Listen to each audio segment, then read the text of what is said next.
All right, most of these places I go and I start talking by saying Bitcoin is not just a currency. Currency is the first app. Bitcoin is a platform for decentralized consensus. I think you already got that. You saw so many speakers today who had so many ideas that had absolutely nothing to do with currency. Why is decentralized consensus important? All of the things we see that require hierarchical institutions today are the results of scaling problems. We can't do consensus at scale, or we couldn't do consensus at scale. So in order to solve that problem, we created hierarchies, we created organizations, we put our trust in people to make the decisions for us through representative governments, through corporations, through other hierarchical organizations. These hierarchical organizations solve the problems of scale that existed since the 17th century. And decentralized consensus solves that problem. It allows us to do consensus at massive scale. How do I know? Because Bitcoin works. It works to secure $10 billion at consensus at a massive scale all across the internet. And we have proven that we can solve problems of consensus and decision-making without hierarchical organizations, without centralized authorities, without trusting people, without trusting systems, but with purely trusting algorithms and math. Yes. Now, I have no idea where this is going, but I know it's a really powerful idea. And once you prove that it works, game over. Hierarchical institutions are no longer required to solve these problems of scale because we have distributed consensus. And even if Bitcoin goes away, once people know that this works, they will recreate distributed consensus systems again and again and again to solve all of the problems. The internet was the first system that allowed us to do decentralized information sharing, information aggregation, information collection, and information broadcasting without censors, without hierarchical organizations. Before the internet, in order to have an opinion, you had to have a press that was 4 football fields long and 3 stories high. You had to buy ink by the barrel. And once we had the internet, we could do decentralized information sharing, and anyone could have power in their voice equivalent to the New York Times, equivalent to the biggest newspapers and publishing media empires in the world, and we freed information. Bitcoin and decentralized consensus system can do this not just for money, but for many other types of organization. So now we can create the same exact example of what happened on the internet. Bitcoin also allows innovation at the edge, innovation without permission. All of the financial systems we have and all of the contract systems we have require access control because you have to be vetted, because trust in the system depends on excluding bad actors. Bitcoin does not require that because the trust is based on computation. And once trust is based on computation, you can open that network and give access to everyone. And everyone can add applications at the edge of the network and do innovation without permission. So let me tell you something else that most people haven't noticed. Bitcoin is not about taking some parts of the economy and translating them from pound sterling into Bitcoin or translating them from the US dollar into Bitcoin. We are not going to absorb the economy. Screw that. The economy is stagnant and dying because it's composed mostly of financialization and war, and we don't want that anymore. Right now, Bitcoin is a little island of jobs and innovation in the middle of a stagnant economy, and it's creating its own economic activity. We don't need to absorb the other currencies because we're creating our own jobs. Since October of this year, I've been paid 100% in Bitcoin, and there are at least a dozen people in this room who earn all of their income in Bitcoin and do all of their spending in Bitcoin and live 100% in Bitcoin.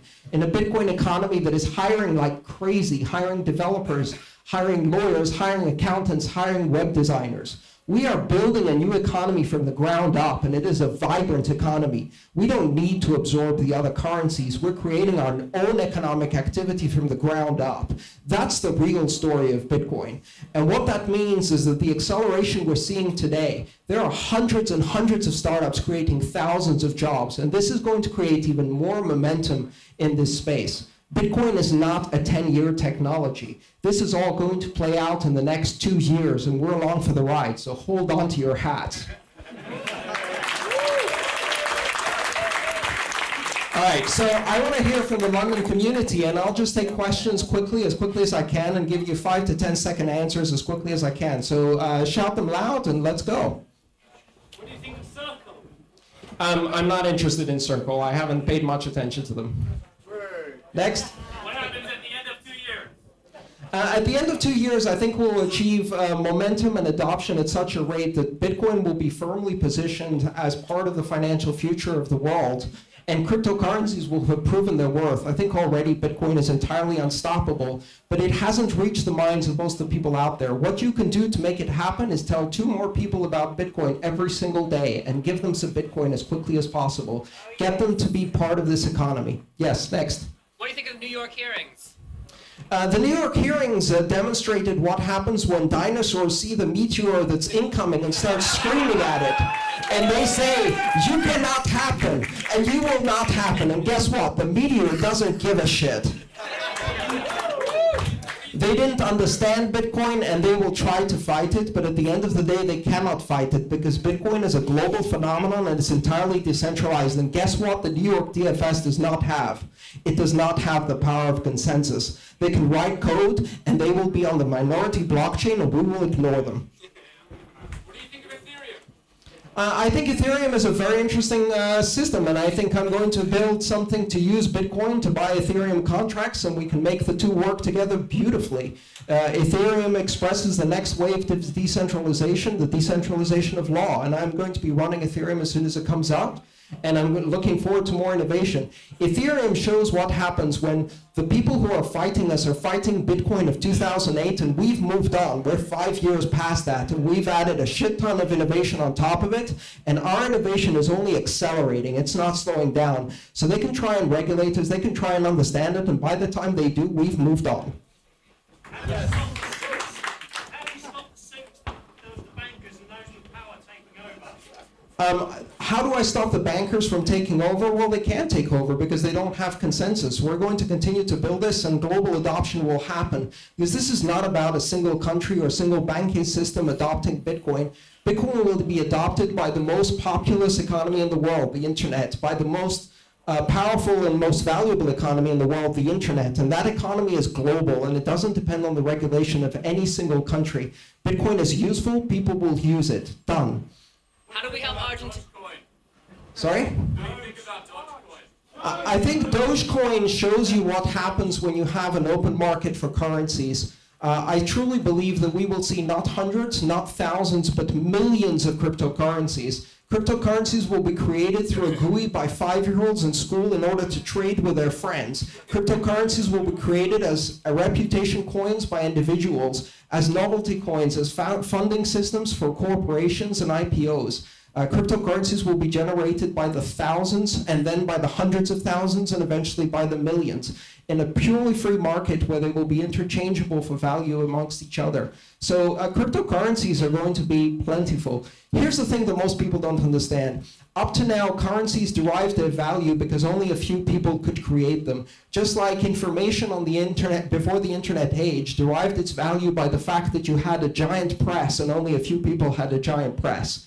Once we had the internet, we had to start evaluating information differently. Since everybody had an opinion, we had to decide which opinions mattered, not by who was printing them, but what they said.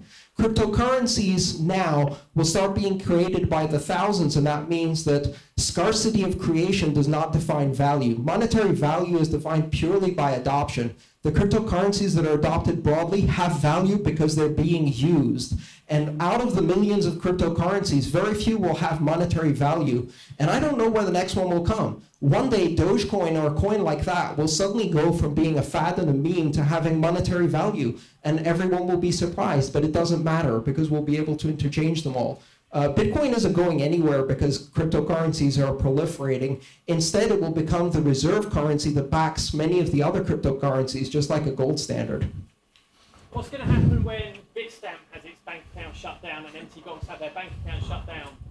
When Bitstamp and Mt. Gox have their bank accounts shut down, it's going to put a lot more pressure on us to use local Bitcoins and other systems of exchange that are decentralized. Centralized exchanges are going to be the main focus of the battle against cryptocurrencies. And if they are attacked, we're going to build decentralized exchanges. And once we build decentralized exchanges, there's nothing to attack. What's the biggest hurdle for Bitcoin? Biggest hurdle for Bitcoin right now is adoption. The only thing that matters is users. It doesn't matter what the price is. At $1, Bitcoin is just as useful as it is at $10,000. All that matters is users. Get as many people as you know to adopt Bitcoin. Give Bitcoin out every single day, just a tiny bit to everyone you meet. Teach them how to install a wallet, create education, write documents, talk about it, ask the taxi driver if they take Bitcoin. And then in a year, go ask them, do you still take sterling? The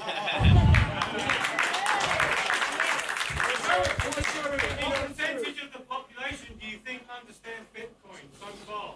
And what is the other side of the So what percentage of the population understands Bitcoin? A tiny, tiny, tiny, tiny percentage of the population. Let's not mistake ourselves. Right now, Bitcoin is about as big as most obscure fetishes on the internet. We are a tiny community, but the important thing is, no, it's 1/10,000% right now, but that doesn't matter because we have a useful currency, and as people use it, they know it's useful and they start using it. It's as simple as that. We're growing at exponential rates. You can see these meetups growing at exponential rates, and people have a difficult time understanding exponential growth. When you're looking at an exponential curve from the perspective of human perception, what you see is a horizontal line until you hit the elbow, and then it's vertical. And that's exactly what's going to happen with Bitcoin adoption. We're going to struggle along to get the next year of adoption and gradually build this community, and then it's going to go viral and mainstream, and it's going to explode across the world in small pockets of population.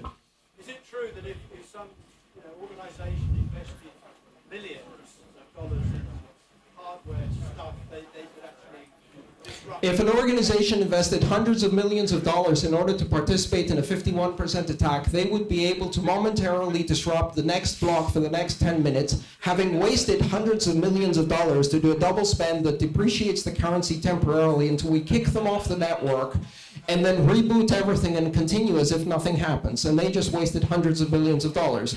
Or they could use that to mine and get the reward. The incentive structures work. 51% attacks are entirely a theoretical issue and do not affect us at all. Will you come and say hello on Twitter? I'll come and say hello on Twister. Yes, thank you. Do we need more education on the blockchain itself? Do we need more education on the blockchain? Yes, people need to understand that this is a technology, this is an invention. It doesn't matter who invented it, it doesn't matter how many different ways we use it. It's a technology that will continue to exist regardless of its implementation. The blockchain is one of the most important inventions in computer science in the century, and it will revolutionize human experience and human relationships. It allows us to do decentralized decision making. People think that Bitcoin is a currency used by drug dealers. And that's fine, because at first they thought the internet was a den of thieves, pornographers, and drug dealers, and guess what? The rest of us started using it. Make no mistake about it. Governments and banks are not terrified that drug dealers will use Bitcoin. They're terrified that all of the rest of us will. Can I get your opinions on Gavin's meeting with the CFO? Gavin's meeting with the Council on Foreign Relations, and he will inform them of Bitcoin, and then we'll move on to other more important things. You know, sometimes people in power want to talk to other people and think they're important. Let them. It's completely irrelevant. Gavin doesn't control Bitcoin any more than I do, and I think it's important to talk to everyone about Bitcoin and let the people who understand it join the bandwagon, and let the people who don't understand it get run over by the bandwagon. What's the second app? Oh, the second app, I think the progression of apps on Bitcoin starts with peer-to-peer payment systems. Then the second most important app is empowering remittances to solve the issue of $74 billion being stolen from the poorest people in the world in order to finance the operation of organizations like Western Union. We can take the cost down to zero, and we can deliver $74 billion to the poorest people in the world to use for water and sanitation, food and education, and that's going to uplift possibly 1 billion people out of poverty. After peer-to-peer payments, we can do peer-to-peer lending, which will allow a farmer in Kenya or a shopkeeper in Nairobi to crowdsource a loan from 10,000 lenders all across the world directly in Bitcoin without any banks being involved.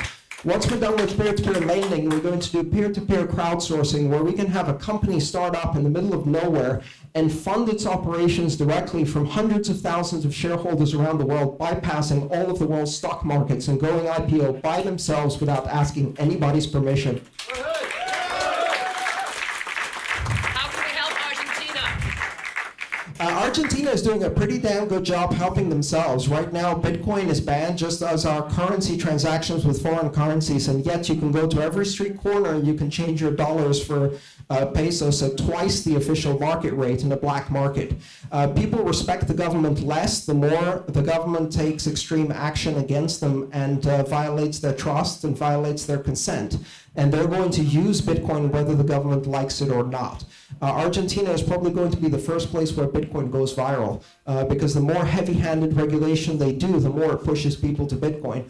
In Argentina, recently I talked to Wences Cesares, who was witnessing two 65-year-old men exchange an apartment costing about $1.5 million entirely in Bitcoin. They had no idea what Bitcoin was. They had two young people do the QR codes for them. But they understood that there was something fundamentally broken about the fact that they had to pay $100,000 in fees to buy an apartment, and instead they did it on Bitcoin for no fees at all. The important thing to realize is that Bitcoin is useful, and useful in a way that changes people's lives. It allows them to transact at much lower cost, and so people will adopt it. They'll adopt it by taking extreme measures if necessary. When I was in Argentina, somebody told me, I came to this conference, my parents were tortured. My parents were tortured by the regime, but I came to this conference because it matters. This stuff really matters in the rest of the world.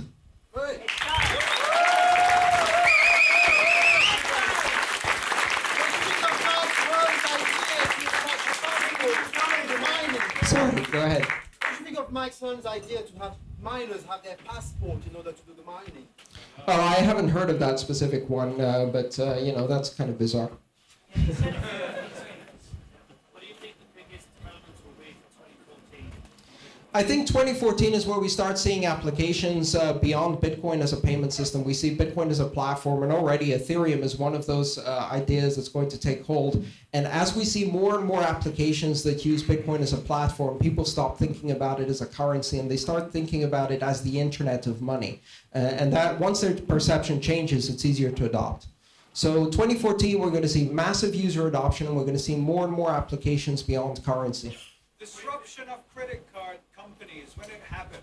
When is that going to happen? Disruption of credit card companies is going to happen rather slowly, I think, because credit card companies have well-established networks, but the merchants have enormous incentives to move to systems that extract much lower fees. Now, keep in mind that implementing Bitcoin as a merchant system is much easier than implementing credit cards because the transaction itself is a push transaction.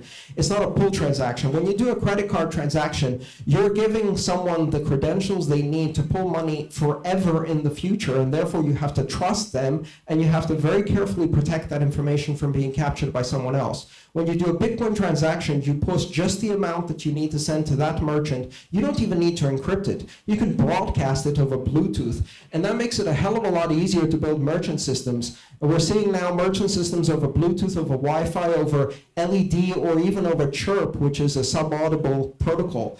Because you can broadcast the transaction, you don't need to build elaborate secure networks, so it's a lot easier to do transaction processing with Bitcoin.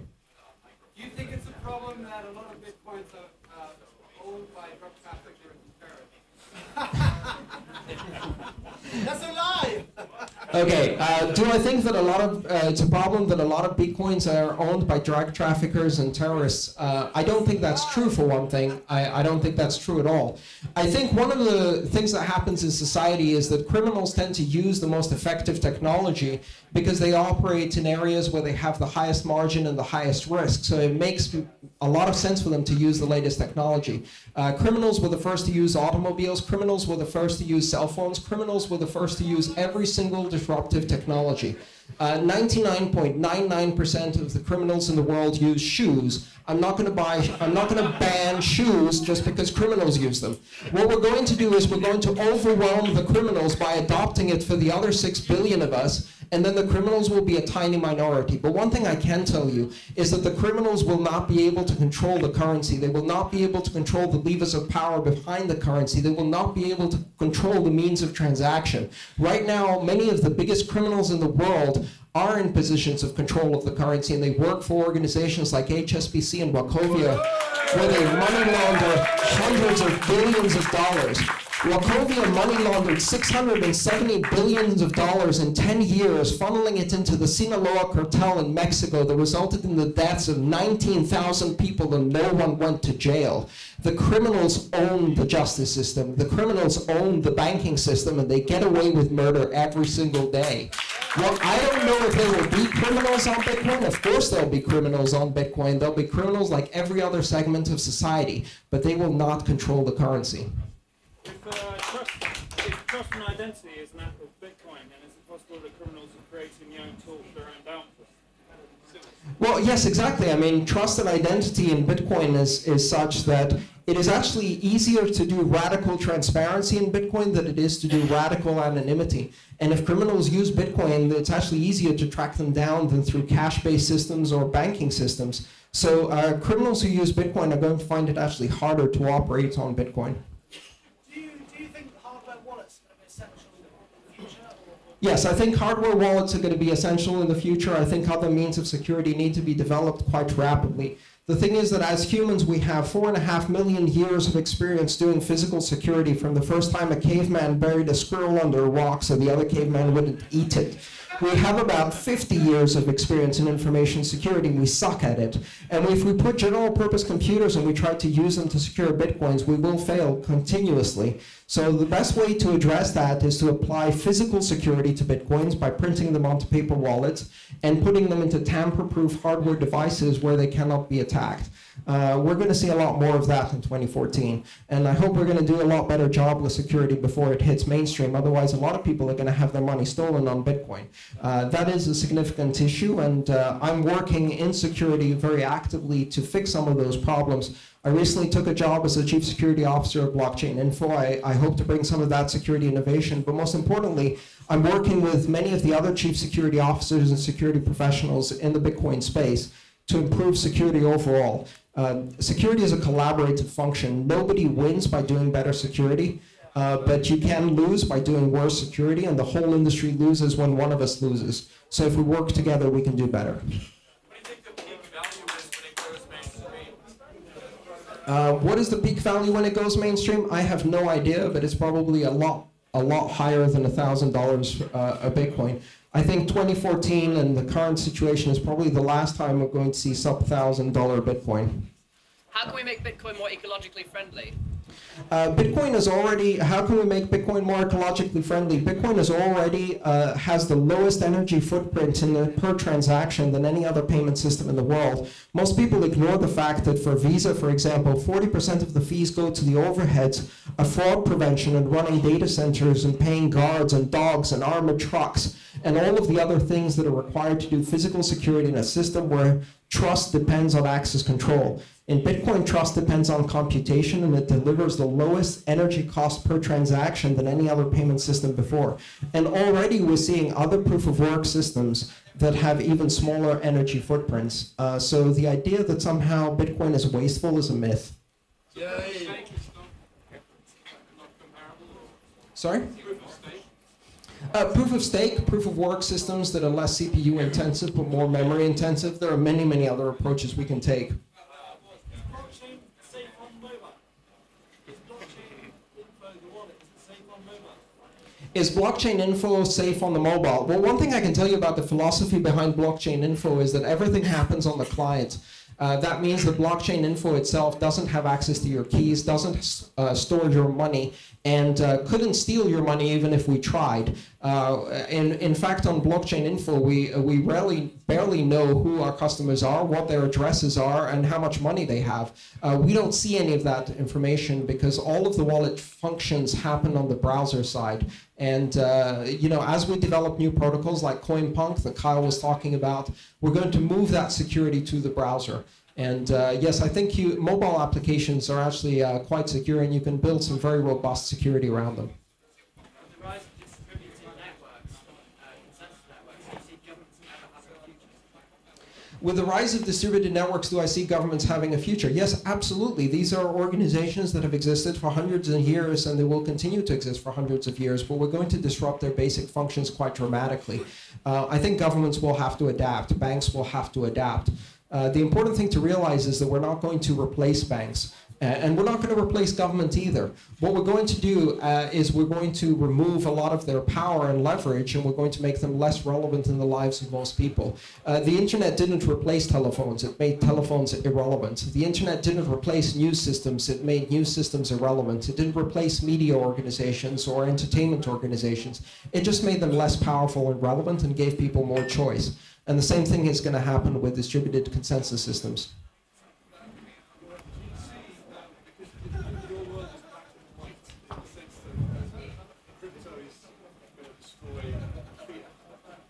No, I don't think crypto is going to destroy fiat at all.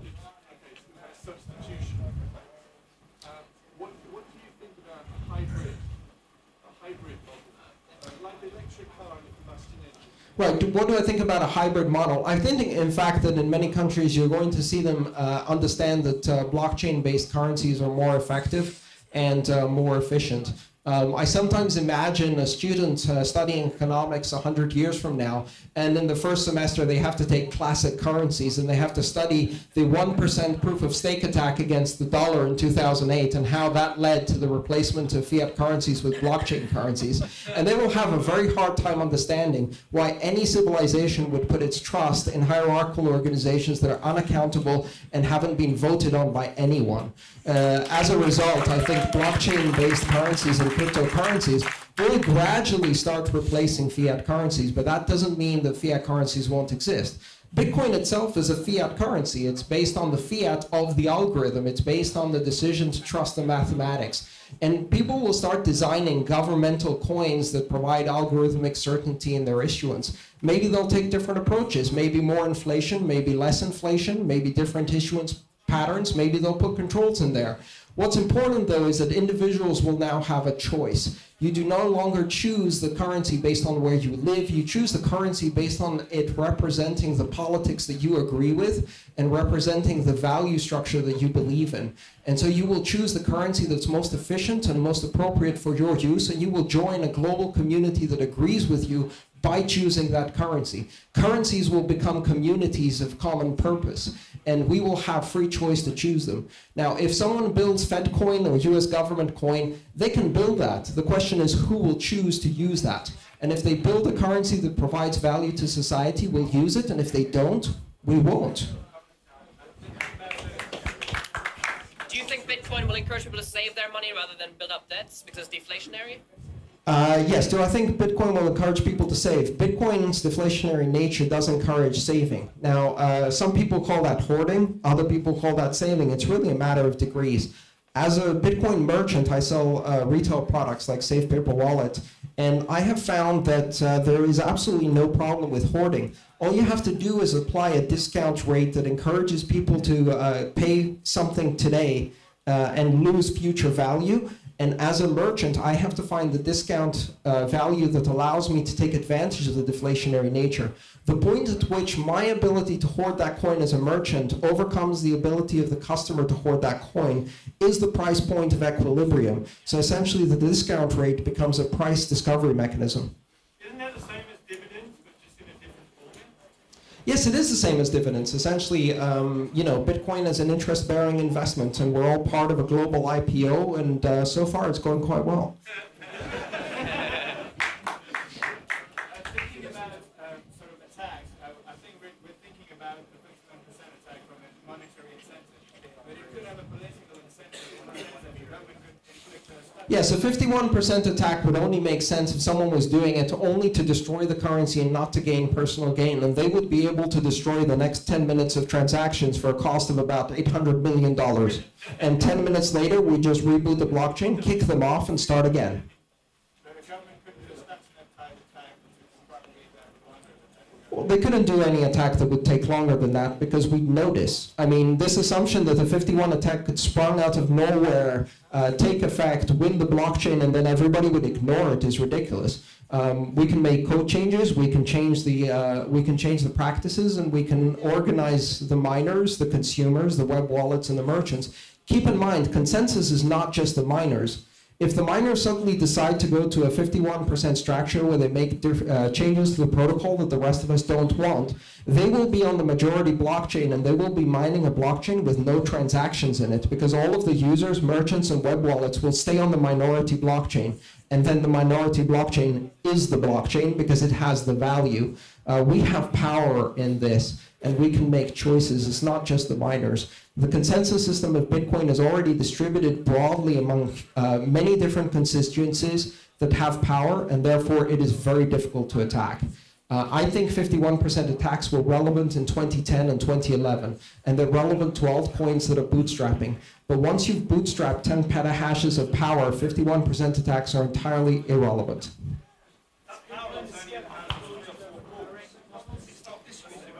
The power of hashing right now is in 3 or 4 pools, but those pools have members who make independent decisions. And when one of those pools acts against its members, they leave and they go to a pool that they trust. At the same time, we have the ability to boot peer-to-peer pools. At the moment, the peer-to-peer pools provide less transaction fees at a more irregular schedule, so not many people use them. But the reason for that is because nobody's trying to pull any shit on the blockchain, but if they did, we'd leave them and go to peer-to-peer pools. Pools don't really have much power. They're organizing principles, and they have to build consensus among their members. If they try to do things that are against the consensus of the members, people leave.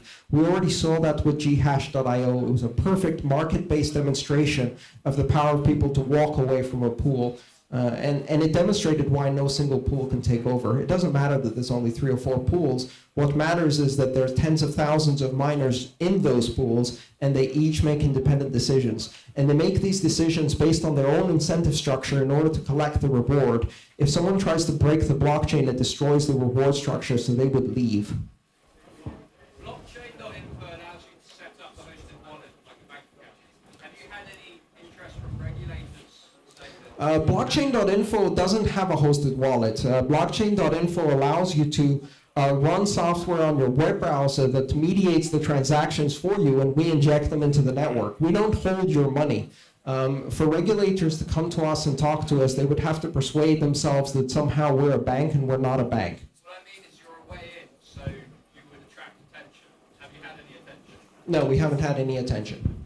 We're ready for it.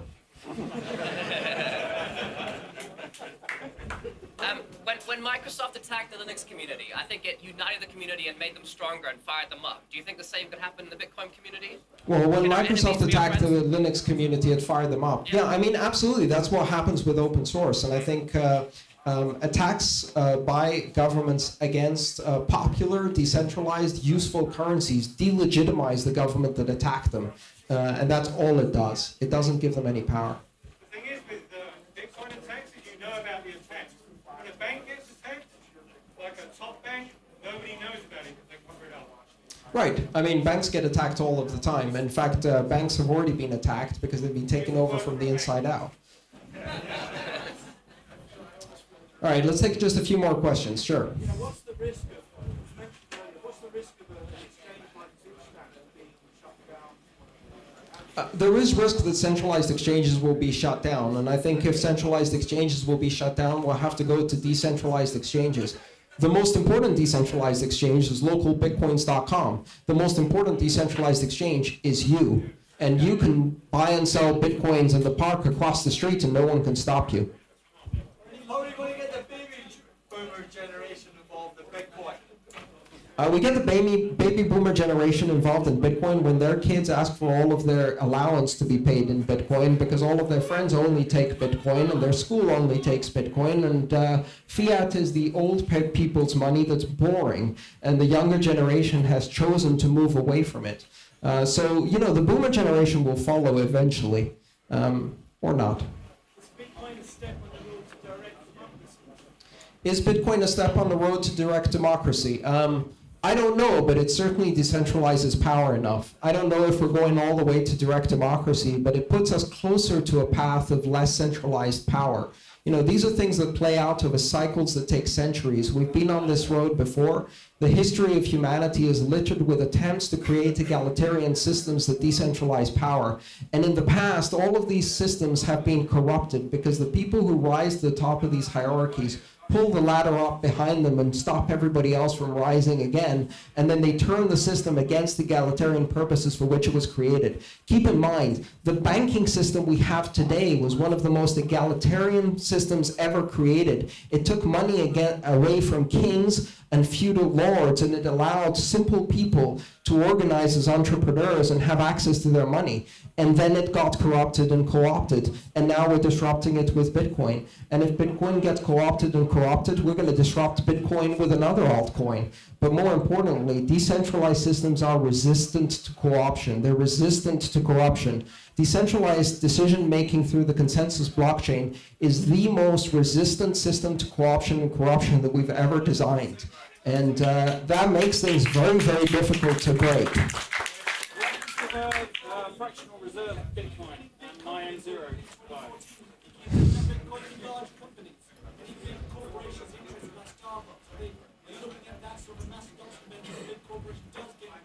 So let me get two questions. What do I think of fractional reserve banking? The BitShares scheme seems to be some sort of fractional reserves. We have an M1, M2. Yeah, we already have fractional reserve banking in Bitcoin. There are large organizations in Bitcoin that operate primarily off blockchain transactions, and they create fractional reserve essentially by doing that. So the M0 money supply of Bitcoin, which is about 11 million coins, is only the basis of the monetary supply. On top of that, we have the M1, M2, and broader monetary supplies, and we are going to have Bitcoin derivatives. But the key to remember is that underneath these Bitcoin derivatives and underneath the M1 and M2 monetary supply, we have sound money that cannot be inflated. And that means that the derivatives that are built on top of them are also sound. So even though you can create fractional reserve, you can't inflate the underlying monetary base, so you can't go crazy. And that provides a measure of control over the soundness of the currency. The other question is, what about Starbucks and other large organizations adopting Bitcoin?